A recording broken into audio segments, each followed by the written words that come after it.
বন্ধুরা, আমি আছি এখন শিলং সিটি। ঠিক আছে, মেঘালয়া শিলং সিটি। মেঘালয়া কইলে সবেও জানে শিলং সিটি নামে পরিচিত। পুরা মেঘালয়টারেই পরিচিত শিলং সিটি নামে।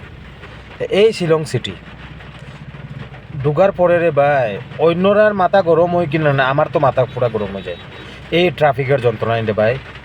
তুমি 8 থেকে 10 কিলোমিটার যদি তুমি সিটির ভিতরে ঘুরাইতে চাও বা কোনো জায়গায় যাইতে চাও, এখানে তোমার নাই নাই করিয়া 3.5 থেকে 4 ঘন্টা লাগে। আর আমি সেলুট করি রে ভাই, এখানে যারা থাকে মানুষ, এখানে যারা বাস করে, এখানে রর ভাই, কি দরকার পড়ছে গাড়ি এখানে লইয়া বাইরে রে ভাই। 3.5 ঘন্টা লাগে তোমার 8 কিলোমিটার যাইতে। আমার তো মনে হর কিতা জানি, এখন গাড়িটা সাইড করিয়া রাখিয়া পেট্রোল দলিয়া আগুন ধরাই দিতাম আর আটিয়ে দিতাম গিয়া আমার যেন যাওয়ার। কিন্তু তোমরারও যদি এরকম কিছু হয় বন্ধুরা, প্লিজ কমেন্ট করে জানাও কে কে এই শিলংও আইয়া, শিলং সিটির মধ্যে আইয়া এই যন্ত্রণাটা উপভোগ করছো। প্লিজ তোমরা বেশি বেশি কমেন্ট করো আর ভিডিওটা একটু বেশি শেয়ার করো। এখানেও ডেইলির এক রুটিন রয়ে গেছে রে ভাই, এখানেও ট্রাফিক জ্যামটা।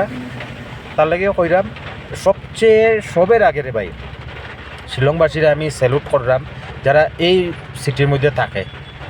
ভিডিওটা একটু বেশি বেশি শেয়ার করো।